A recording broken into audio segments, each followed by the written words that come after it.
Ready, ready, ready. Hey, good morning, folks. I'm your host, BKP. North Georgia's only live. Good morning from the office. North Georgia's only live online morning show. Josh, let's show everybody how they can contact the show. There you go. That's the social media. All the ways you can follow us on social media. Email us and our phone number right there. And the backdrop is not a green screen. This is actually a live set back here. Yes, it's nature. It's not a green screen. I don't know if you can see over to the left over here, or to my right, whoever. There is a little church down in the valley. It's really beautiful. Okay, folks. Now, 2020. We got our work cut out. Now, I'm making the arrangements now for FYNTV to attend the 2020 National Convention, okay, in Charlotte, North Carolina. So I have told you before many times, we will get her on this week.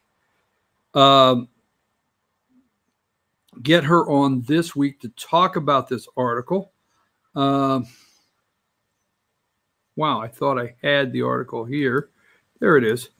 So Reuters has done an in-depth look at the 2020 election, and they claim there are 4 counties in the United States that will be determining factors, okay?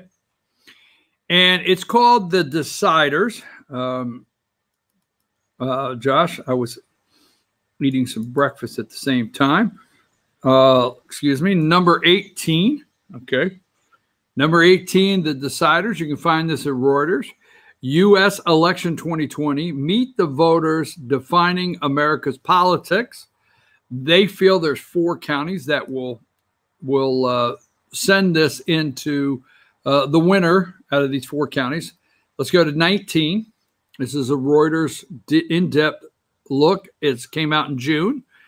Reuters selected the counties in this series after examining, among other factors, voting patterns, demographics, population trends, and economic statistics from more than 700 U.S. counties. Okay, 700 U.S. counties across a total of 7 states that political strategists expect to be closely followed.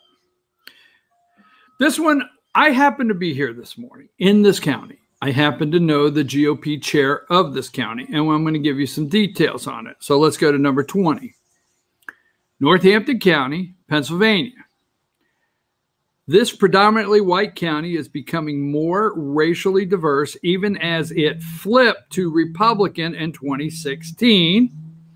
Trump captured Northampton County by 4 percentage points after Democrats won it the 4 prior presidential elections. So I'm proud to say, with this statistic, Democrats captured this county where I'm at in the 4 prior presidential elections.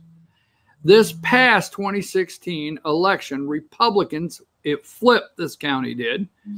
And my sister Lee Snover happens to be the GOP chair of this county. Number 21, there's the picture. Let's go to 21. Pennsylvania, Northampton County, a population of 304,807. Okay, just in this county alone.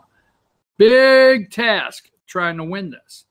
So let's look at number 22, and this is Reuters. Reuters picked these 4 counties that they say will be the determining factors in this year's election.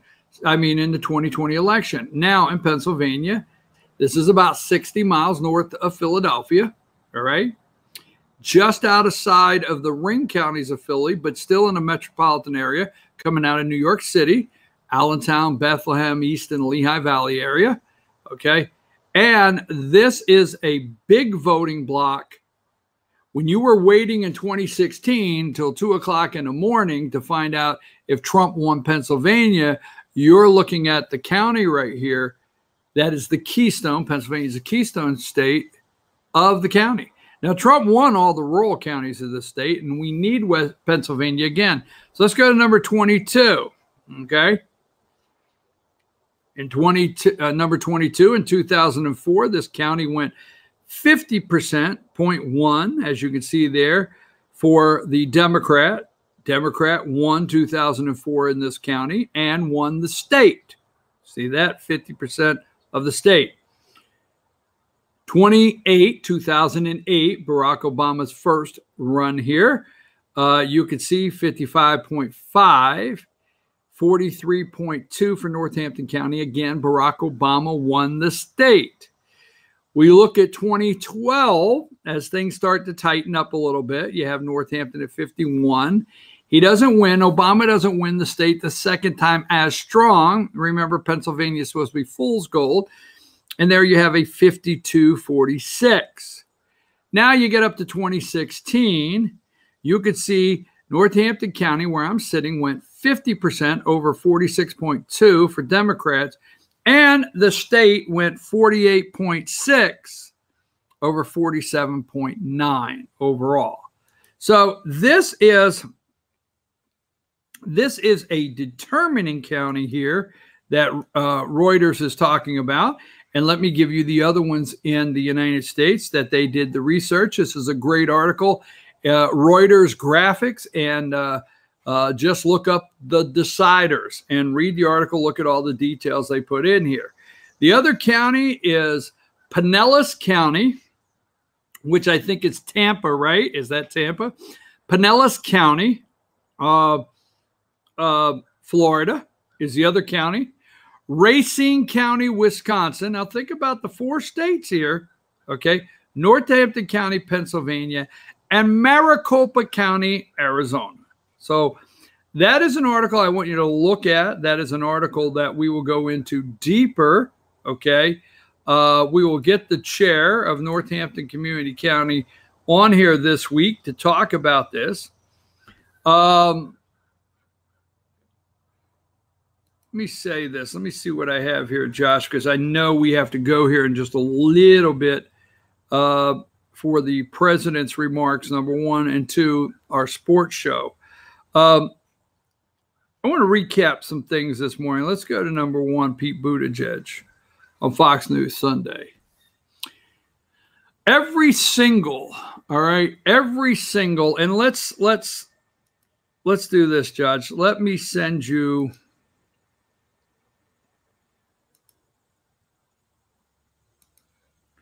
I'm going to send you a video I want you to put up because we can't go through all of them, all right?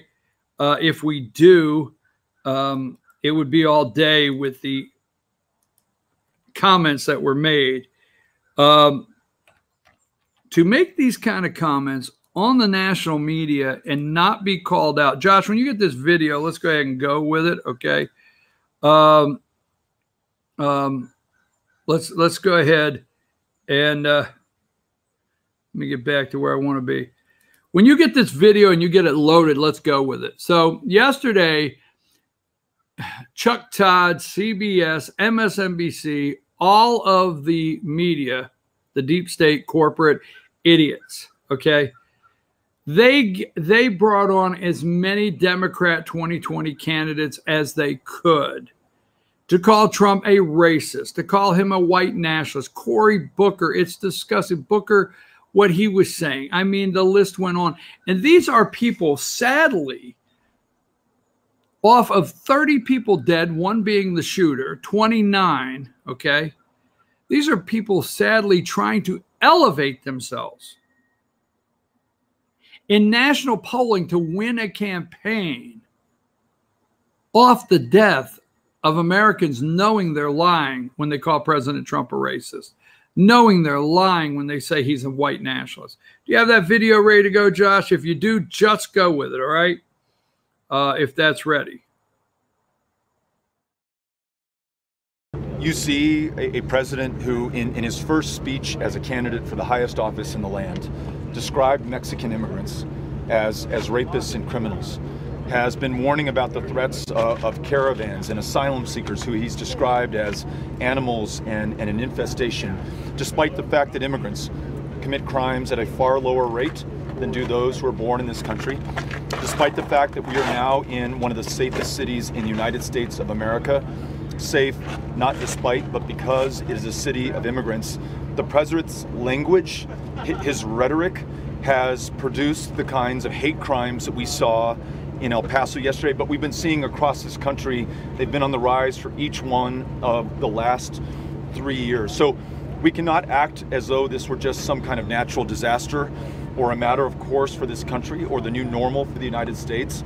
There is a very real cause to this, and President Trump is part of that, but he exists in a racist environment that is being fueled by Fox News, by those who on the internet traffic in these conspiracy theories, the open hatred and intolerance that has found a home in people like the shooter and what he did yesterday. I met a woman in the waiting room at University Medical Center last night.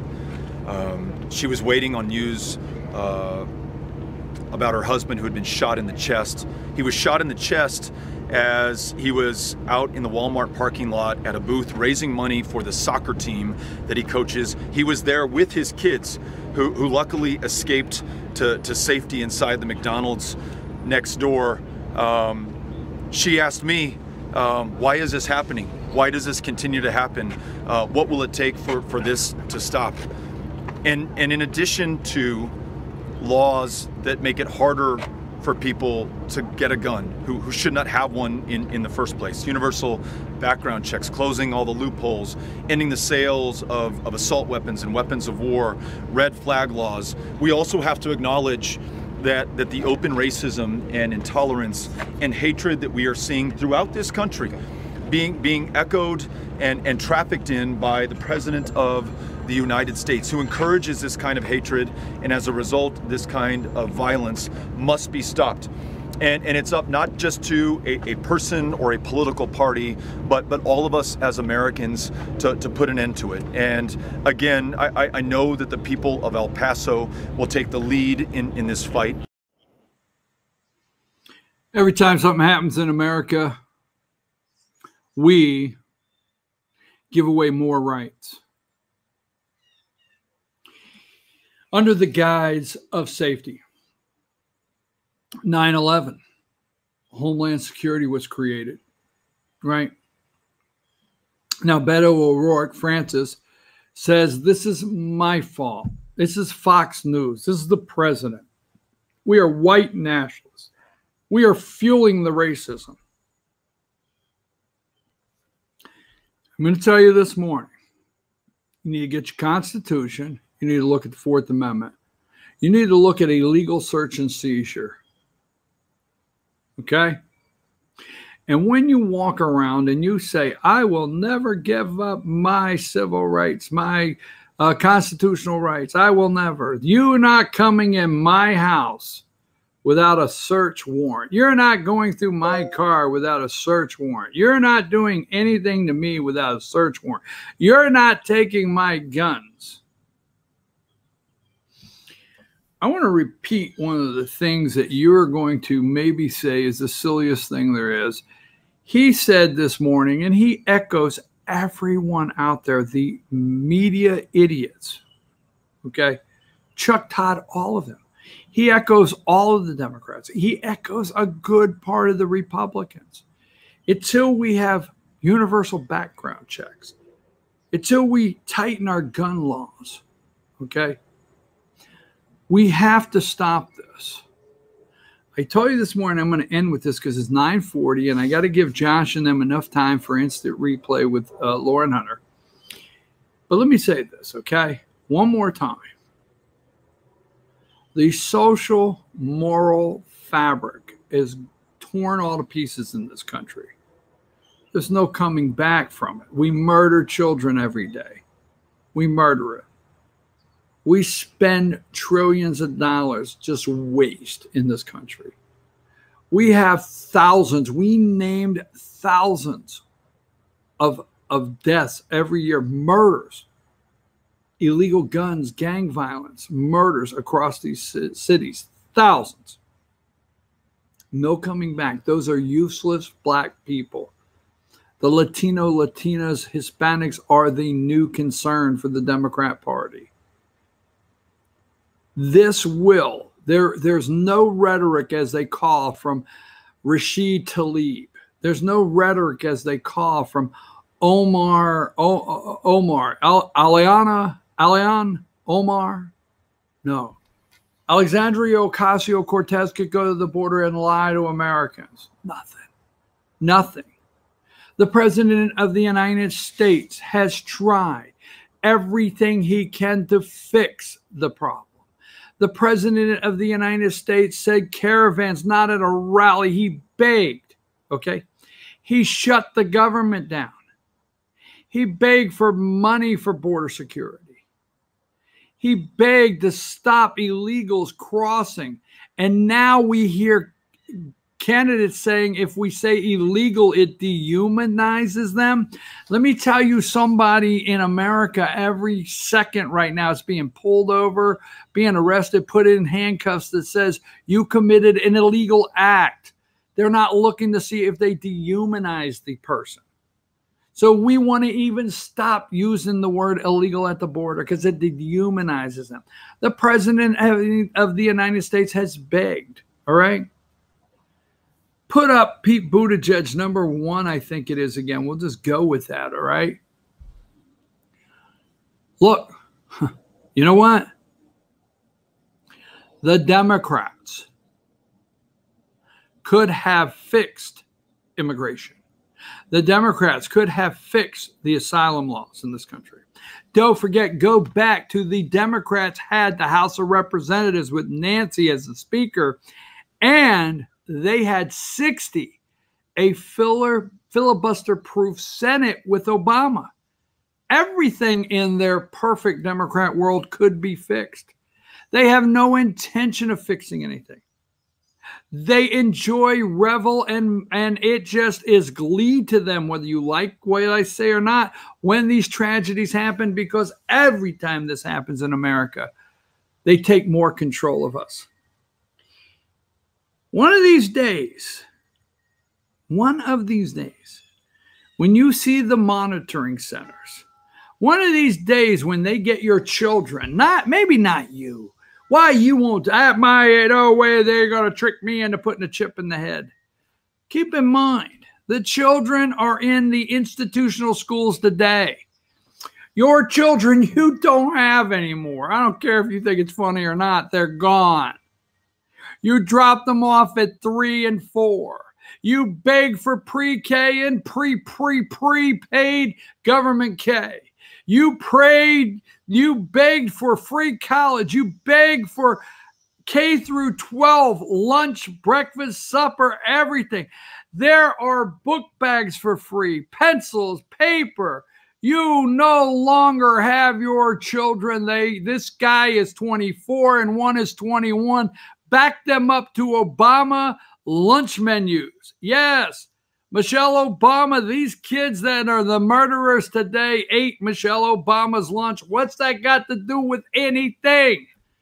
They have your kids. So the only way to fix it is this, okay?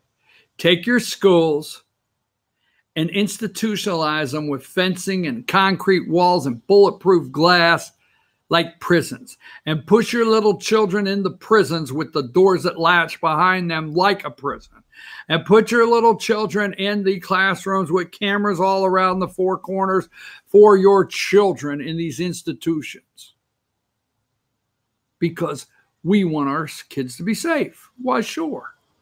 The next thing, we don't want our kids killing each other.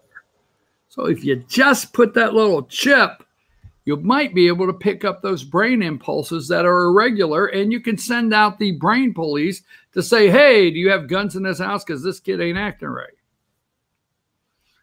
You know, I would like to do this, and I'm going to go because you got to get ready for instant replay. Here's what I'd like to do, okay? I would like to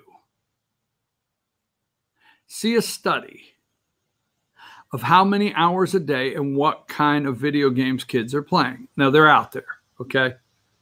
And Pete Buttigieg put number one on the screen. We're sending our kids off to school in America, and the bulletproof buses that we buy with the SPLOST money, right? All excited. And the bulletproof classrooms and the bulletproof entrances where you take a picture. There's a webcam. You say, step back there 5 feet. We take a picture. Know you're in the school. You may be the mom or dad, but we need you on record. You're in this school, right?